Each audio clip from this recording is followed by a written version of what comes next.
I'll start, given that this is a meeting about campaigning, by saying there is a Wolvercote by-election today, and if anyone here hasn't voted and lives in Wolvercote, you have until 10. So I'll start by saying that. How are we going to get there? Yeah, well, this is the question. And what I thought I could usefully do is take you through my understanding as a relatively new MP, getting under the skin of how legislative processes work. What we are facing in Parliament, I'm told by the likes who have been around for decades, is something that we have never seen in the modern life of political parties. And so when you're hearing humble addresses and things like that being invoked, we're talking about almost, well, not quite ancient, but legislative tools that haven't been used in sometimes hundreds of years. One day there will be someone who writes their PhD on how creative Parliament got to be able to have its way. I have to tell you, as much as I do feel like I've had a front row seat to a very slow car crash for a very long time now, what happened this week, where Parliament defeated the government 3 times in a day, made me so proud to be part of this democracy in Britain. Because whilst all of this is going on, and I don't know about you, but I've certainly lost some faith in for all the reasons that Will has said, the voting system is broken, the party political system has not been serving this country well enough. These are all reasons why Brexit happened in the first place. For all of that, and for all of the incompetence of the current government, for Parliament to have been able to assert its will in the way that it has consistently over this process tells me, in its heart, there is hope in this democracy. So I think that's a wonderful thing. And I was on a radio programme yesterday where a woman called in and said that she had a crush on Dominic Grieve. I have to say I'm not quite there. Intellectually possibly, but not quite there. So what's the atmosphere like? Well, they keep saying febrile.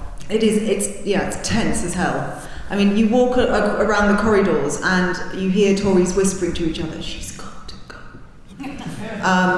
Or you've got others who are desperate for a job, like Vicky Ford, who have suddenly, having been an MEP and having campaigned for Remain, suddenly are full backers of this deal. And let's face it, at the rate that Theresa May is losing ministers at the moment, her turn may come sooner than expected. Over the last few weeks, the thing that has changed, I think, that's given the People's Vote real momentum is the likes of people like Jo Johnson and Sanjima coming on board. And, as an MP for an area that relies heavily on the science and university sectors, the reasons why they've done that is not just about the wider interest, it's also because they saw firsthand how it would affect. And so for us locally, as we make the case to our neighbours and our residents down our streets and whatever, we have to remind ourselves that our economy relies heavily on sectors that are badly affected by Brexit, and also very heavily on EU citizens, which at the moment continue to be ignored from this debate in a way that is really, really unhelpful. Hi, Alexandrine, come back. So to the deal. Well, the 2 parts of the deal. I have the political declaration here, which I'm going to read from in a moment. Start with the withdrawal agreement itself. It is what it is. We've been told this now by the EU. There's very, very little tweaks that are going to happen. And the rage among the Brexiteers about the backstop is what is driving the crisis that the government's in at the moment. I've said it many, many times, and I'll say it again, May has botched the strategy. She's completely botched the strategy. Because when she came into power this time, and it was a hung parliament, and she seemed to forget that it was a hung parliament, she decided to side with the hardliners in the DUP. And so she's come back with a deal that is, in her eyes, a compromise. As we all know, who campaigned in the last election, this is hard Brexit. Soft Brexit was staying in the single market and the customs union. Hard Brexit is what she's got on offer now. No deal wasn't mentioned. It's only recently surfaced in the minds of the wider electorate. So what she's offering is hard Brexit, but even that hard Brexit is going to be leading to the compromises that were always impalatable to the Brexiteers in the DUP. So how she didn't see this coming, I don't understand. It speaks to gross incompetence or just hope that it's all going to somehow work out. What we have over the next few weeks is an incredibly tense time in Parliament. We, on the one hand, have these Brexiteers and DUP who are, they are not to be satisfied. There is no Parliament having a say down the line. If you heard the Today programme this morning, she has given out, I think, as many knighthoods and whatever else as she wants. I don't think she can do it. I honestly don't think that there is enough arm twisting or platitudes that she can do between now and Tuesday for her to win this vote. And the other problem is the Remainer side of her party, and in fact anyone else who's actually read this political declaration. Because, first of all, look at that. I mean, I've literally got magazines that are bigger than that. It's ridiculous. And have you not seen it? No, I just. Oh, can I have it back then? Don't worry. Okay. Sorry. And the other thing that's in it is the language. If you guys have not read this, you ought to. It's fascinating. I actually honestly think some of my students at school could have written more than this. So on dialogue, the party should engage in dialogue and exchanges in areas of shared interest. It sounds like the beginning of like a story of a date or something. Yeah. With the view to identifying opportunities to cooperate, share best practice and expertise, and act together, including in areas such as culture, education, science, and innovation. It's like something out of Yes Minister. I mean, it is absolutely ridiculous. And then you turn the page, and it's talking about customs arrangements. The parties will put in place ambitious customs arrangements. Carry on. They intend to consider mutual recognition of trusted trader programs, administrative cooperation in customs matters, and mutual assistance, including the recovery of claims related to taxes and duties, blah, blah, blah. Such facilitated arrangements and technologies will also be considered in developing any alternative arrangements for ensuring the absence of a hard border on the island of Ireland.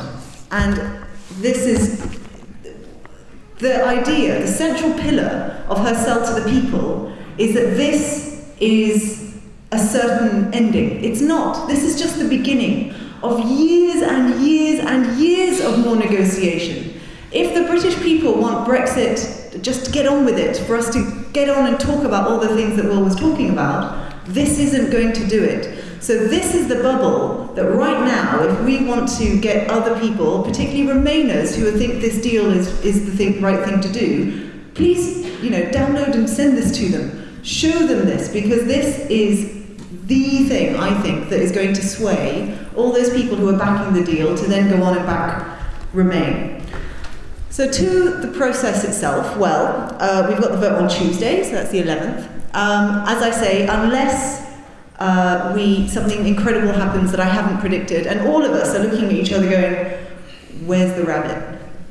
Where is it? Because unless she has something big up her sleeve, we can't see how she's going to get this through. The numbers just don't work. As soon as you please one side, you start displeasing another. It just doesn't work. Then we have the meaningful vote legislation that starts to kick in. And what that means is in 21 days from the 11th, she has to come back with some kind of a statement of intent of what she's planning to do next, with a motion that will be debated from a week after that. So 21 days from the 11th, I think, puts us at around the 1st of January. Thank you.